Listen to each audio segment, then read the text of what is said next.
So I decided to just make a video that I didn't really feel like writing on the phone, but I'm gonna read your question. Um, I am only trying to please the Most High and understand. My question is, why does the Bible teach against witchcraft, and where in the Bible that says it's okay? The three wise men was not condemned. It's so many hidden truths that need to be explained. I admire Big Judah for seeking the truth and explaining what he has learned. However, we need more Hebrews as a witness to open our eyes to see these demons who stole our power. As a child, I always knew I had powers, but was afraid because of the sin of witchcraft. So first and foremost, since you watch this live stream, I want to say you see a lot of that in the film. Like, I don't know if you ever saw one of the old X-Men films when the brother had displayed the powers of like ice. He was Iceman, and his family was not having it. The world was always afraid of these powers. So when you're looking at it from the perspective of, well, where in the Bible does it say that this is okay, or so on and so forth? Um, like like Big Judah was saying in the video, you're not gonna find all of the answers in the Bible because the people who took our power from us, their goal was to separate us from a way that would allow us to fight back, both offensively and defensively on a spiritual level. So while they were getting all the good jobs and getting all the land, they had the spiritual realm working for us, while we were just told to sit and wait for a savior to come. Um, they defiled Christ's teachings. So there's a I might give you the I can't remember her name right now, but she talks about what witchcraft really is. And Big Judah had a video where he spoke the old meaning of witchcraft. The older meaning was somebody who was the craft of a wise person, or someone who was wise at a craft, or something like that. Um, I'm sure you've heard people kind of referred to as like maybe Prince. They talk about Prince, and it comes to his application to the craft of music, and they might say, he was a wizard, in the studio, so to speak. But they, again, I'm getting a little off topic, but they've trained us to be afraid of these words and some of these practices.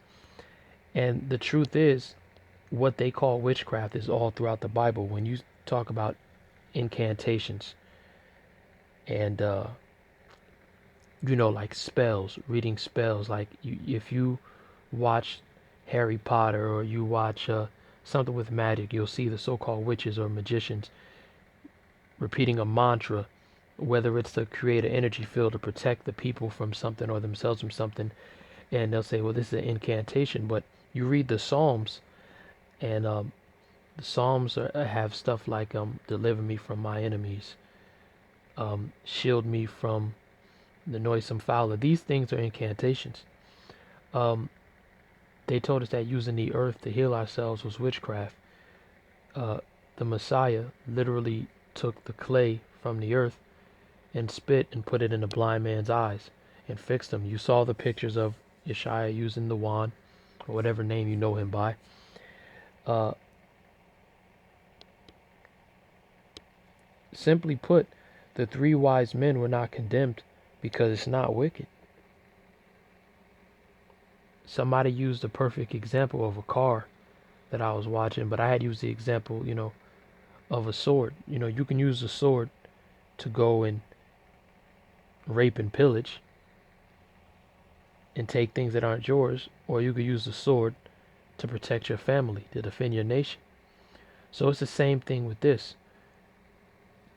The wicked decided they wanted to use it on the left side, but because the left side is not as strong, they wanted to separate us from our knowledge.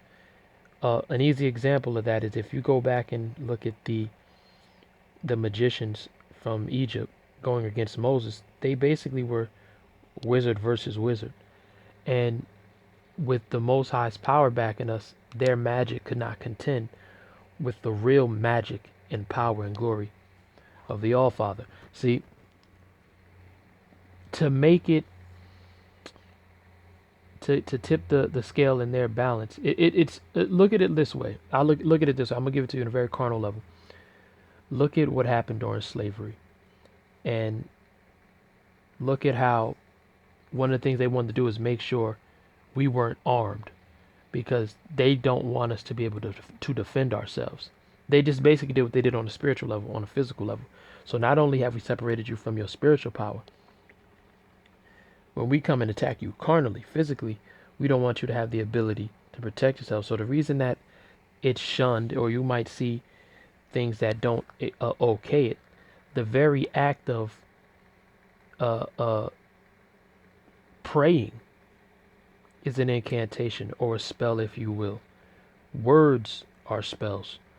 Um, there's a lot of power. It's not just the words, but also the intent behind it. There's a lot of power in telling somebody I love you and meaning it. And they can feel that energy, that force, if you will. You have to, at the end of the day, nothing I say can or should fully convince you, but you just have to pray and just don't go into the information with fear. If you go into the information with fear, fear will make you put something down. And it happened to me with one of the books that was released on PDF, and I was like, nah, this definitely ain't for us. And I deleted it. Then I thought about it the next day. I went back and I read it, and what I realized that they did was that they were taking like the four angels from the corners from the north, south, east, and west, and they put demonic names in front of it. That's what they do. They'll take our information and put names that we know to be evil in front of it to keep us out of it. But meanwhile, while they're invoking spirits and teaching each other how to do these things for their benefit, to our destruction, we have no way to combat it. You can only fight fire with fire. You know, a strong swordsman can't really go face to face with a mage. You got to fight magic with magic, spirit with spirit, fist to fist, sword to sword, gun to gun. You have to come in with equal or more force, and the Most High is just too much force for them. So, the Most High ultimately has command of both sides. So, they inflated the power of the devil and attributed the certain things to him, and just taught us fear, and he didn't give us a spirit of fear. So pray, be patient, and just look over the information. I'm gonna try to I'm gonna try to look for that video that was breaking down what witchcraft is. But basically, I'll give you one of the examples if I can't find the video, but and try to close this out. Basically,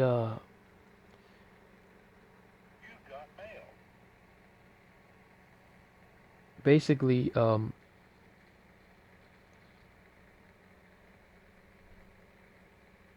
just when they talk about manifestation or like having a goal and putting your energy into it, you're praying on it, all of these things will be considered witchcraft.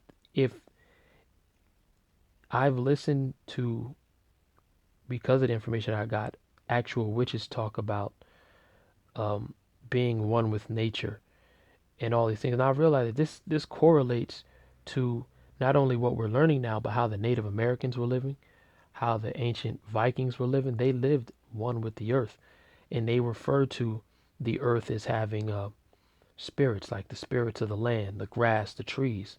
All of these things are a part of witchcraft. But in Christianity, which is dead, really, the trees, the earth, the grass, the soil, it's just there. It has no tangible life. There's no spirit or thought behind it. But the Creator made everything alive. All these things will be used as nature itself is going to testify against man and the wickedness that man has done. Now that sounds like something out of a Disney cartoon or Lord of the Rings, the trees coming to life and all this, but they wanted to take all that information away. So when you go watch something like Lord of the Rings or Harry Potter, oh, that's wicked, that's against God. The Most High made all these things to be alive right now because we are not fully animated spiritually. The earth is not fully animated the way it should be. The trees and the grass and the flowers and the animals are supposed to be way more glorious than they are. But we have wicked people at the helm. So don't be afraid of the word magic witchcraft, and all those things. I found that over the years watching the superhero films kind of strengthened my faith. Like seeing these supernatural things became less fantastic. And now with the new information coming in, it's even more relevant. So also you got to be patient with yourself. Don't expect to see it right away. That's one of the last things I want to say. Like, not everybody gets it at a different place. Just be patient. You may not fully get it for another 2 weeks. It's not to say that you rejected it, but sometimes you just need to hear the right words and all of it'll click, and you'll think about something that happened when you were 10 or something you saw when you were 15, and you'll be like, oh, okay, I see it now. You'll understand. Then you just give the Most High all the praises. But I'm a I just didn't feel like writing because it'd have been too much to write. So I'm gonna put this answer in the response to your comment, and I hope it finds you well.